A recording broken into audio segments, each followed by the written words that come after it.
2024 లేదా 25లో డిగ్రీ లేదా బీటెక్ చదివారా? సాఫ్ట్‌వేర్ జాబ్ కోసం ఎదురు చూస్తున్నారా? అయితే కోడ్‌జ్ఞాన్ 100 డేస్ కోర్సులో చేరండి, జాబ్ సాధించండి.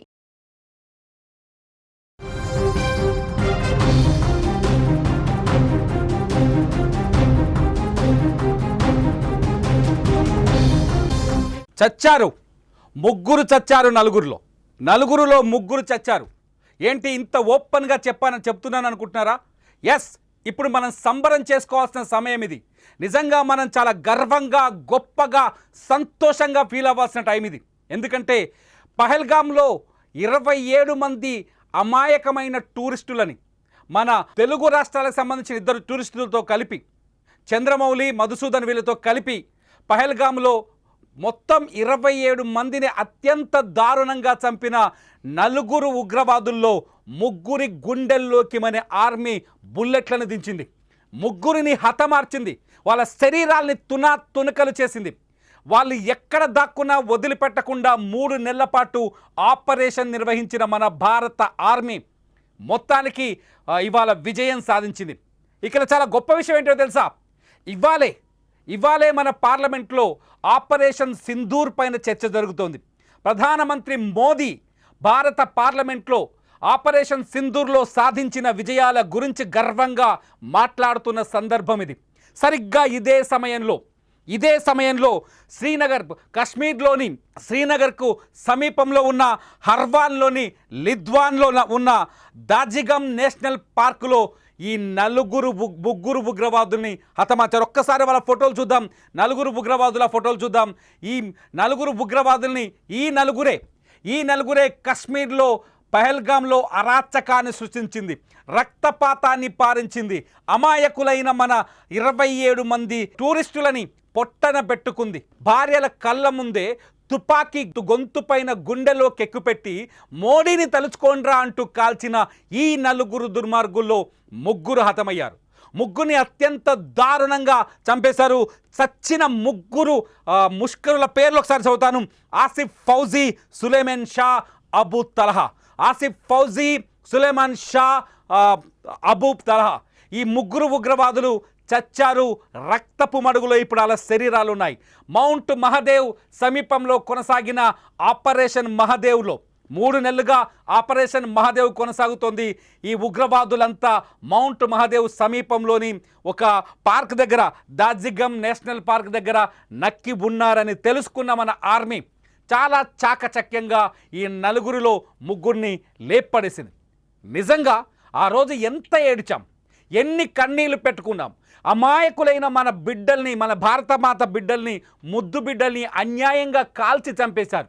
భార్యల కళ్ళ ముందు భర్తల గుండెల్లోకి తుపాకీ గుళ్లను దించి వాళ్ళ పిల్లల ముందు అన్యాయంగా కాలిస్తే రక్తపు మడుగులో కొట్టుకొని విలవిల్లాడి ప్రాణాలు వదిలేసిన ఆ రోజుని, ఏప్రిల్ 22వ తేదీని గుర్తుపెట్టుకోండి. ఒక్కసారి తెచ్చుకోండి. ఆ రోజును గుర్తు తెచ్చుకోండి.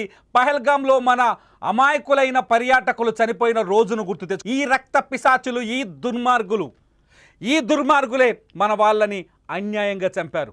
ఎంత దారుణం! ప్రపంచం మొత్తం మాట్లాడే పరిస్థితి.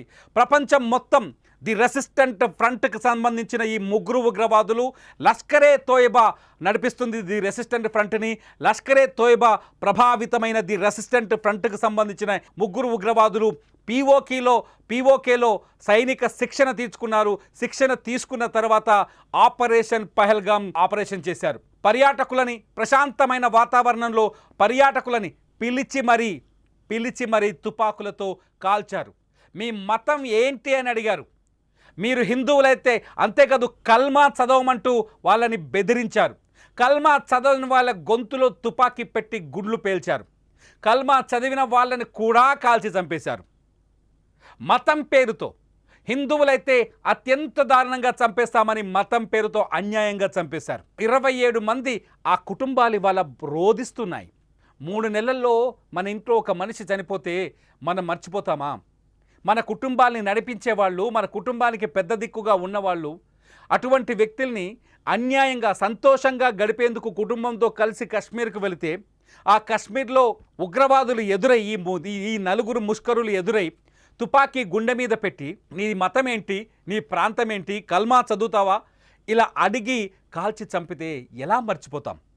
ఆపరేషన్ సింధూర్లో పాకిస్తాన్కి సంబంధించిన ఉగ్ర శిబిరాలు ధ్వంసమయ్యాయి. పీఓకేలో 5, పాకిస్తాన్లో 4 స్థావరాల్ని నిమిషాల్లో 21 నిమిషాల్లో నేల మట్టం చేసిన భారత ఆర్మీ మన శక్తి సామర్థ్యాలేంటో ఈ ప్రపంచానికి చాటి చెప్పింది. అటువంటి ఆపరేషన్ సింధూర్లో తప్పించుకు తిరిగిన ది రెసిస్టెంట్ ఫ్రంట్కి సంబంధించిన ఈ 3 ఉగ్రవాదుల్ని ఇవాళ హతం చేసి ఈ దేశానికి రక్త తర్పణం చేసింది. రగిలిపోతున్న మన భారత ఎవరైతే బాధితులు ఉన్నారో వాళ్లకు శాంతిని, ఎంతో కొంత శాంతినిచ్చే ప్రయత్నం చేసింది. పహల్గామ్ ఎన్కౌంటర్ తర్వాత జరిగిన అతిపెద్ద ఆపరేషన్ ఇది. పహల్గామ్ ఎన్కౌంటర్ తర్వాత మన మిలిటరీ అంటే కశ్మీర్ పోలీసులు, సిఆర్పిఎఫ్ ట్రూప్స్ అట్లాగే బిఎస్ఎఫ్ 3 కలిసి ఆపరేషన్ చేసినట్టుగా తెలుస్తుంది. ఈ ఆపరేషన్లో 3 ఎవరైతే పహల్గామ్లో కాల్పులు జరిపారో, అన్యాయంగా మన వాళ్ళని చంపేశారో వాళ్ళ ప్రాణాలు తీసినట్టుగా తెలుస్తోంది. స్పష్టంగా అర్థమవుతుంది అత్యంత దారుణంగా మన వాళ్ళని చంపిన వాళ్ళని, మన భారతీయ తుపాకీ గుళ్ళకి వాళ్ళని నేలమట్టం చేసింది మన ఆర్మీ. ఏదేమైనా లోక్సభలో ఇవాళే ఆపరేషన్ సింధూర్ పైన చర్చ జరుగుతోంది. ఆపరేషన్ సింధూర్ పైన అనేక రాజకీయ దుమారాలున్నాయి. ఎందుకు ట్రంప్ పదే నేనే యుద్ధాన్ని ఆపానని చెప్పుకుంటాడనే ప్రశ్న పెద్దగా కనిపిస్తోంది. అంతేకాదు ఎన్ని యుద్ధ విమానాలు కూలిపోయాయంటూ ప్రతిపక్షాలు ప్రభుత్వాన్ని నిలదీసే ప్రయత్నాలు చేస్తున్నాయి. ఇవన్నీ పక్కన పెడితే, ఇవన్నీ వదిలేస్తే, రాజకీయం ఇవ్వాలి కాకపోతే మనం రేపు చేసుకోవచ్చు, రోజు చేసుకోవచ్చు, కానీ మనల్ని చంపిన వారిని పాకిస్తాన్లో ట్రైన్ అయ్యి పాకిస్తాన్ ప్రభుత్వం ఐఎస్ఐ వాళ్ళకి డబ్బులు ఇస్తే ఆ డబ్బులతో ట్రైనింగ్ తీసుకొని వాళ్ళు ఇచ్చే డబ్బులతో తుపాకులు కొని, వాళ్ళు ఇచ్చే డబ్బులతో బుల్లెట్లు కొని ఆ తుపాకులతో మన దేశంలోకి దొడ్డిదారిన దొంగ మార్గంలో ఎంటర్ అయ్యి అన్యాయంగా మనల్ని కాల్చి చంపేసిన ఈ ఉగ్రవాదం నశించాలనే ఉద్దేశంతో చేసిన ఆపరేషన్ సింధూని మనం సమర్థిస్తాం. ఈ పరిస్థితుల్లో సరిగ్గా ఇదే రోజు ఎప్పుడైతే పార్లమెంట్లో ఈ చర్చ జరుగుతుందో ఆ సమయంలోనే ఈ 3 ఉగ్రవాదుల్ని హతం చేయడం నిజంగా భారత ఆర్మీకి హ్యాట్సప్ చెప్పాల్సిందే. చూద్దాం ఆ 4వ వాడిని కూడా ఎలా వేటాడి చంపుతారు.